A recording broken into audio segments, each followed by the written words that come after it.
Selamat siang, salam sejahtera. Nama saya Rosalinda, saya dari program studi agroteknologi. Di sini saya akan presentasikan atau menjelaskan makalah dari mata kuliah perlindungan tanaman.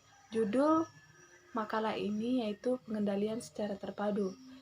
Yang pertama, saya akan menjelaskan pengertian pengendalian secara terpadu.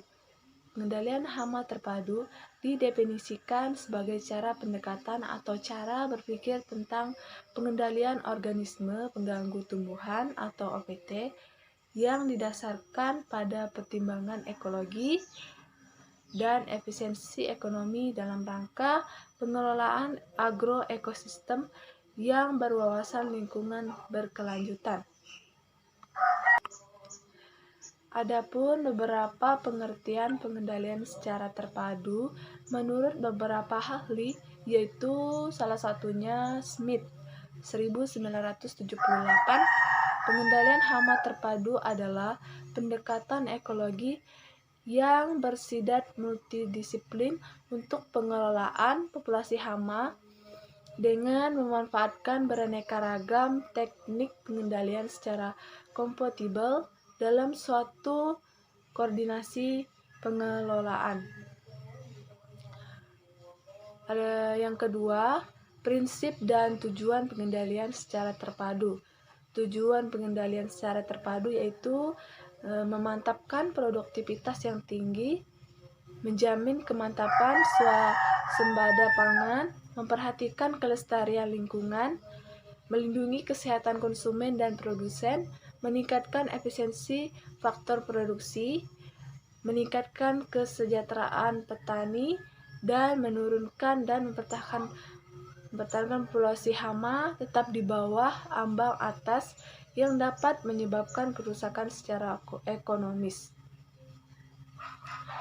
Dan prinsip pengendalian secara terpadu adalah budidaya tanaman sehat meliputi penggunaan benih unggul dan tahan organisme pengganggu tanaman.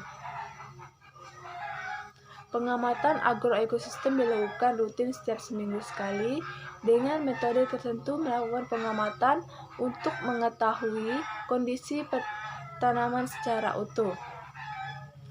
Yang ketiga, komponen-komponen pengendalian secara terpadu. Yang pertama,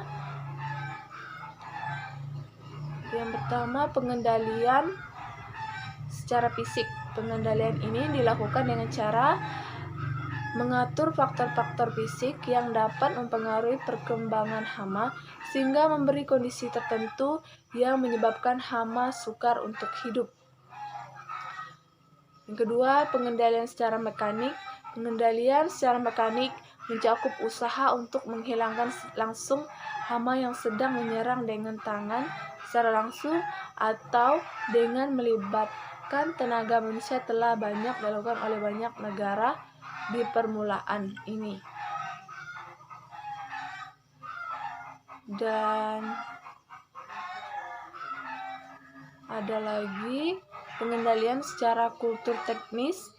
Kultur teknis adalah taktik memanipulasi lingkungan untuk membuat ketidakcocokan hama pada suatu lingkungan dengan cara mengganggu siklus reproduksi, mengeliminasi makanan, dan membuat lingkungan lebih cocok untuk perkembangan musuh alami.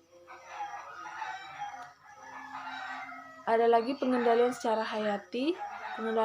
Pengendalian hayati adalah taktik pengelolaan hama yang dilakukan secara sengaja dengan memanfaatkan atau memanipulasikan musuh alami untuk menurunkan atau mengendalikan populasi hama. Dan yang keempat, ciri-ciri pengendalian secara terpadu. Yang pertama, penerapan sistem pengendalian hama terpadu dilakukan secara bersistem, terpadu, dan terkoordinasi dengan baik. Yang kedua, tujuan utama PHT bukanlah pemusnahan, pembasmian, atau pemberantasan hama, tetapi pengendalian populasi hama agar tetap berada di bawah suatu tingkatan atau arah yang dapat mengakibatkan kerusakan atau kerugian ekonomi. Yang kelima, langkah-langkah pengembangan pengendalian secara terpadu. Langkah yang pertama, mengenal satu sama yang dikelola.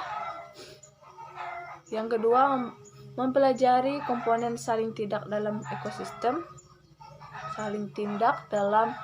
ekosistem. Yang ketiga, penetapan dan pengembangan ambang ekonomi. Yang keempat, langkah pengembangan sistem pengamatan dan monitoring hama. Langkah 5, pengembangan model deskriptif dan paramalan hama.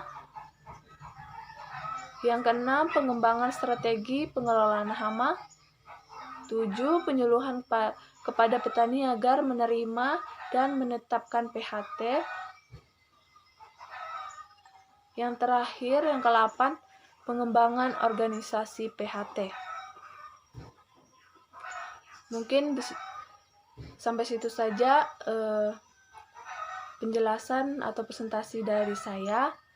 Dan yang terakhir, kesimpulan yang saya ambil dari makalah ini itu pengendalian hama terpadu didefinisikan sebagai cara pendekatan atau berpikir tentang pengendalian organisme pengganggu tumbuhan atau OPT yang didasarkan pada pertimbangan ekologi dan efisiensi ekonomi dalam rangka pengelolaan agroekosistem yang berwawasan lingkungan berkelanjutan.